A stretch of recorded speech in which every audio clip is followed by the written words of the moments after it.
Hello दोस्तों, मेरा नाम है राहुल और आपका स्वागत है राहुल का बायो चैनल पर। तो आज का हमारा टॉपिक रहेगा प्रोटोप्लाज्म एंड साइटोप्लाज्म, और ये पूरी डिटेल से जानेंगे कि प्रोटोप्लाज्म और साइटोप्लाज्म क्या होता है। हमेशा की तरह फिर से मैं बताना चाहता हूँ कि इससे पहले आपने पार्ट तीनों का वीडियोस नहीं देखा है, पार्ट 1, पार्ट 2, पार्ट 3 वीडियोस नहीं देखा है तो जा कर के देखें, मैंने लिंक डिस्क्रिप्शन में दे रखा है, ठीक है ना। वहाँ से जा कर के आप देख सकते हैं, या फिर चैनल का प्लेलिस्ट में जा कर के आप आसानी से देख सकते हैं, ठीक है। तो अब स्टार्ट करते हैं। उससे पहले चैनल को सब्सक्राइब कर देना, अगर अच्छा लगे तो लाइक शेयर कमेंट कर देना, ठीक है। प्रोटोप्लाज्म क्या होता है, साइटोप्लाज्म क्या होता है, आज के हमारी ये टॉपिक है। काफ़ी बढ़िया है, आसानी से समझ में आएगा। प्रोटोप्लाज्म क्या होता है, साइटोप्लाज्म क्या होता है, किसने डिस्कवर्ड किया प्रोटोप्लाज्म का, तो बताता हूँ आराम से। Who discovered protoplasm. पहले हैशटैग लगा करके डिफिनेशन जानते क्या होता है। क्या होता है प्रोटोप्लाज्म का डिफिनेशन? सिंपल सा है, जेली लाइक सब्सटेंस होता है, विस्कस। लिखते हैं प्रोटोप्लाज्म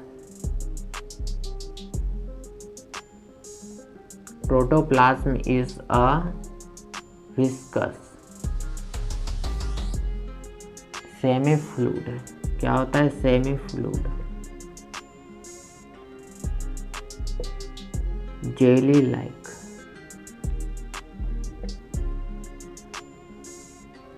कलरलेस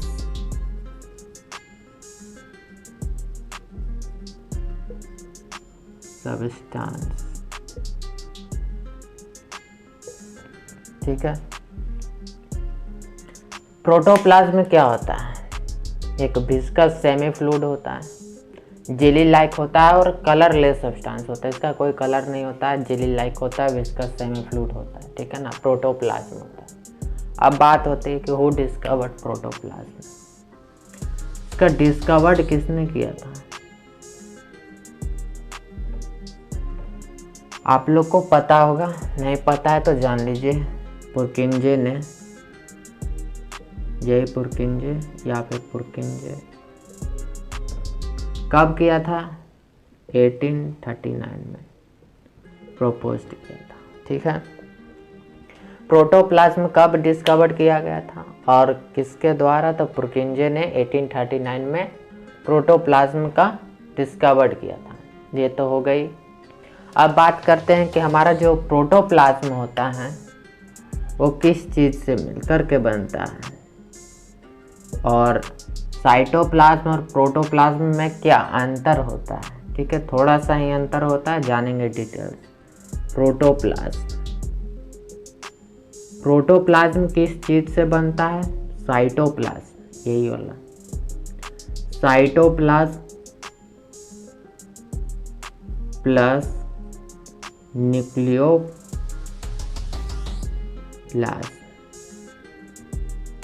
देखिए, इसमें साइटोप्लाज्म तो सभी लोग जानते होंगे। न्यूक्लियोप्लाज्म किसे कहते हैं?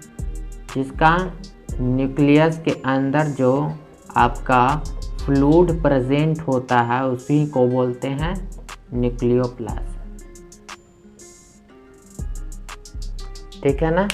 प्रोटोप्लाज्म किसको कहते हैं? साइटोप्लाज्म प्लस न्यूक्लियोप्लाज्म, इन दो चीज से मिलकर के प्रोटोप्लाज्म कहता है। अब कहेंगे कि अच्छा, इसमें कोई प्रोटीन वोटीन नहीं होता है। बताता हूँ, सिर्फ ये दिमाग में रखेगा कि साइटोप्लाज्म और न्यूक्लियोप्लाज्म से मिलकर के हमारा प्रोटोप्लाज्म का बनता है। और प्रोटीन की बात करें तो इसमें क्या बनेगा? इसमें प्रोटोप्लाज्म में ज़्यादातर क्या होता है? साइटोसोल होगा प्रोटोप्लाज्म में। अब भाई कहेंगे साइटोसोल क्या होता है? बताता हूँ। इसमें क्या होगा आपका? साइटोसोल होगा,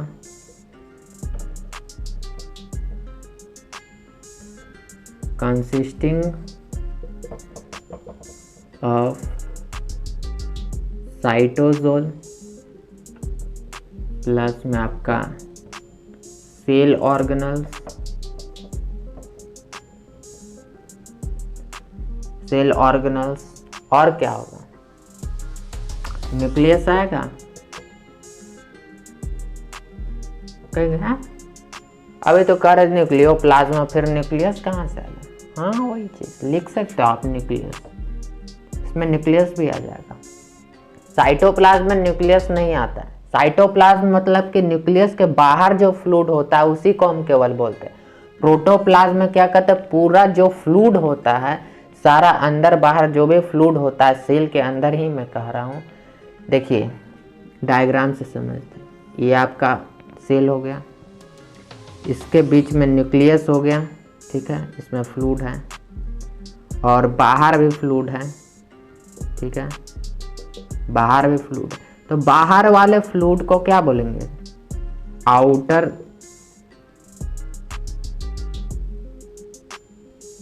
बाहर वाले फ्लूइड को सीधा समझते हैं, बाहर वाले फ्लूइड को हम लोग बोलते हैं साइटोप्लाज्म ना, बाहर वाले फ्लूइड को बोलते हैं साइटोप्लाज्म और अंदर वाले फ्लूइड को बोलते हैं न्यूक्लियोप्लाज्म, ठीक है ना। और अब इस दोनों को मिला करके क्या बनेगा, प्रोटोप्लाज्म। आई बात समझ में कि नहीं आई, आना चाहिए यार, इजी तो है। साइटोप्लाज्म में केवल न्यूक्लियस के जो बाहर रहेगा, मतलब कि न्यूक्लियस की बात नहीं हो रही है, सिर्फ बाहरी जो होते हैं ना, इसकी बात हो रही है साइटोप्लाज्म में। बट न्यूक्लियोप्लाज्म और साइटोप्लाज्म को मिला करके हमारा बनता है प्रोटोप्लाज्म। मीन्स बोला जाए तो whole fluid in cell that is called protoplasm, हमारा प्रोटोप्लाज्म हो जाएगा, ठीक है ना, कंसिस्टिंग ऑफ साइटोजोल। अब बात करते साइटोजोल क्या होता है, ठीक है ना, साइटोजोल क्या होता है। तो साइटोजोल हमारा क्या होगा, साइटोजोल में क्या होता है, इसमें क्या होगा कि आपका सब्सटेंस आएगा, कौन कौन से, ढेर सारे सब्सटेंस, जैसे में लिपिड्स, ऐसे एक शॉर्टकट हो गया, ठीक है ना। इसको भी समझ लीजिए फ्लूइड ही है। इसमें कौन कौन से आएंगे, वाटर आ जाएंगे, और क्या आएंगे, प्रोटीन्स आ जाएंगे, और क्या आएंगे, डिजॉल्व्ड आयंस आ जाएंगे। डिजॉल्व्ड आयंस, आयंस तो पता ही होगा ना भाई, हाँ वही आयंस, कैटायन और एनायन, केमिस्ट्री में हो गया। तो डिजॉल्व्ड आयंस होंगे, प्रोटीन्स होंगे, वाटर होंगे, कुछ लार्ज मॉलिक्यूल्स होंगे, कुछ स्मॉल मॉलिक्यूल्स होंगे। मॉलिक्यूल्स क्या होंगे, प्रोटीन्स का है, जैसे में आपका प्रोटीन्स आ जाएगा, ठीक है ना। इन सब को मिला करके, या फिर फिलामेंटस भी आ जाएंगे, तो इन सब को मिला करके एक बार में हम लोग बोलते हैं साइटोजोल, पूरा मिल करके हम लोग बोलते हैं साइटोजोल। तो ऐसे लिखते तो बड़ा हो जाता, इस कारण से हमने शॉर्ट फॉर्म में डाला साइटोजोल, कि एक सब्सटेंस जिसमें आपका वाटर भी प्रेजेंट होता है, प्रोटीन भी होता है, डिसॉल्व्ड आयंस भी होता है, लार्ज मॉलिक्यूल्स, स्मॉल मॉलिक्यूल, जो भी डालना, लिपिड्स, फैट्स, प्रोटीन, जो डालना है डालिए, साइटोजोल, ठीक है। आई बात समझते हैं, तो यही होता है, प्रोटोप्लाज्म की बात हुई। अब बात करते हैं हम लोग साइटोप्लाज्म की, कि ये साइटोप्लाज्म होता क्या है, साइटोप्लाज्म होता क्या है, इसे मिटाते हैं, ठीक है।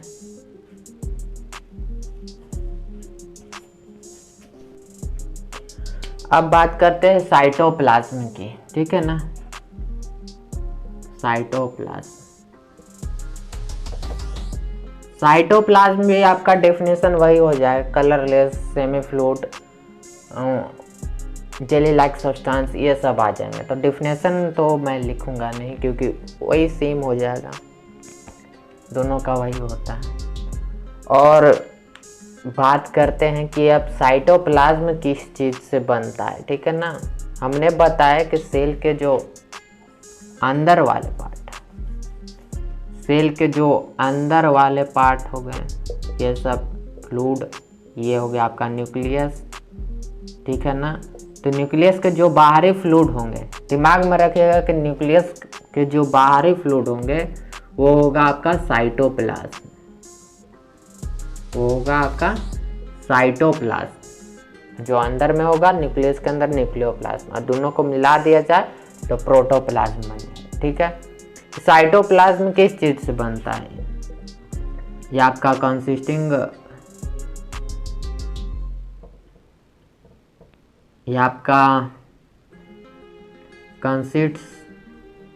कंसिस्ट्स ऑफ साइटोजोल, इसमें भी आपका आ जाएगा साइटोजोल में वही watery substance, lipids, proteins, carbohydrates, ये सारे चीज़ आ जाएंगे। कंसिस्ट ऑफ साइटोजोल प्लस में cell organelles.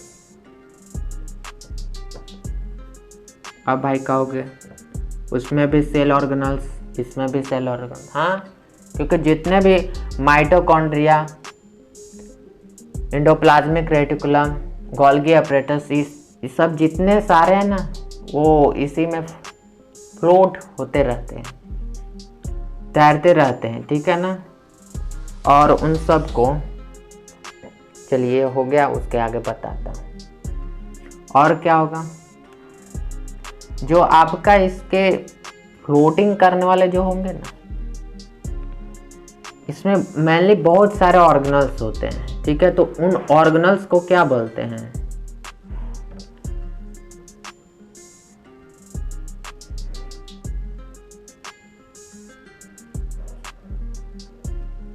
Those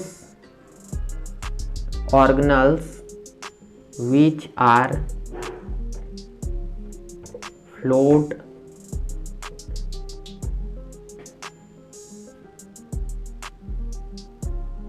in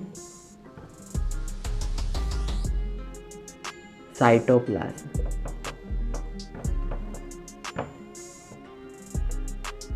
Those organelles which are float in cytoplasm that are called cytoplasmic organelles, cytoplasmic organelles, ठीक है। Those organelles which are float in cytoplasm, ठीक है, बहुत सारे होंगे। जैसे एग्जांपल में आपका हो जाएगा क्या, माइटोकॉन्ड्रिया, माइटोकॉन्ड्रिया समझते ही होंगे। माइटोकॉन्ड्रिया क्या होता है? Power house of the cell, पढ़ाएंगे सब आगे धीरे धीरे। एंडोप्लाज्मिक रेटिकुलम, एंडोप्लाज्मिक रेटिकुलम हो जाएगा, शॉर्ट में इसको ER बोलते हैं। और क्या हो जाएगा, गोल्गी बॉडीज डाल दीजिए, बहुत सारे होते हैं गोल्गी बॉडीज, ETC, ठीक है, ETC। ये सब क्या होते हैं? मेम्ब्रेन बाउंड ऑर्गेनल्स होते हैं। These organelles are membrane bound organelles, ठीक है ना। ये बात समझ में, इस सब में क्या होता है? मेम्ब्रेन बाउंड ऑर्गेनल्स होते हैं। माइटोकॉन्ड्रिया, एंडोप्लाज्म, ये सब मेम्ब्रेन होता है, ठीक है ना। ये सब ऑर्गेनल्स क्या करते हैं? These organelles are the sites for various metabolic functions of the cell। समझ में आया? These organelles, ज़्यादातर माइटोकॉन्ड्रिया आपका क्या करता है? एनर्जी देता है। मेटाबॉलिक फंक्शन सारे के होते हैं सेल में, तो ये सब ज़्यादातर मेटाबॉलिक फंक्शन ही काम करते हैं, site for various metabolic function. ठीक है, आया बात समझ में? साइटोप्लाज्म। ठीक है, इसमें आपका मेनली आपका क्या हो जाएगा, साइटोप्लाज्म जो है कॉन्सिस्ट ऑफ साइटोजोल्स सेल ऑर्गेनल्स मौजूद होते हैं, न्यूक्लियस नहीं होता, क्योंकि न्यूक्लियस जो हो गया वो न्यूक्लियस अलग ही होता है। ठीक है ना, न्यूक्लियस और साइटोप्लाज्म को जोड़ने पर हमको प्रोटोप्लाज्म मिलता है। ठीक है ना, और साइटोप्लाज्म में क्या आ जाएगा, लिपिड, न्यूक्लिक एसिड आपका आ जाएगा, ये इसमें भी न्यूक्लिक एसिड, साइटोजोल में न्यूक्लिक एसिड आ जाएगा आपका, न्यूक्लिक एसिड। ठीक है ना, न्यूक्लिक, बस इतना ही है खास साइटोप्लाज्म और प्रोटोप्लाज्म, और तो कुछ है नहीं इसमें। तो हमारा साइंटिस्ट पुरकिंजे ने 1839 में ये सारे चीज़ बताए थे। ठीक है, तो फिर हमारा नेक्स्ट टॉपिक क्या होगा, यस हमारा नेक्स्ट टॉपिक होगा एंडोप्लाज्मिक रेटिकुलम। नेक्स्ट टॉपिक होगा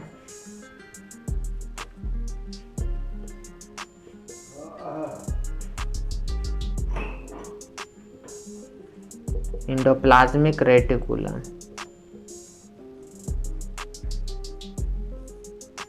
नेक्स्ट टॉपिक हमारा हो जाएगा एंडोप्लाज्मिक रेटिकुलम। ठीक है ना, जिक्र करेंगे बहुत ही डिटेल से, हालांकि ये समझ में आ गया होगा आपको क्या है फ़र्क काफ़ी अच्छे से। तो लाइक कर देना यार, सब्सक्राइब भी कर देना, शेयर भी कर देना, एंड कमेंट तो करना है कि कैसा लगा। फिर भी हमेशा की तरह वही बात कि अगर आपको कोई भी क्लास 9, 10, 11 में कोई भी बायोलॉजी में अगर कोई भी टॉपिक समझ में ना आए तो कमेंट करना है, आपको अगले वीडियोस में बताया जाएगा। ठीक है ना, ठीक है, तो आज के लिए इतना ही। और मैं पहले ही भी कह दे रहा हूँ कि भाई अगर आपको प्लेलिस्ट चाहिए तो चैनल के प्लेलिस्ट में जा कर के देखिएगा, वहाँ पर आपको सारा वीडियोस मिल जाएगा प्लेलिस्ट में। ठीक है ना, और चलिए आज के लिए इतना ही, धन्यवाद।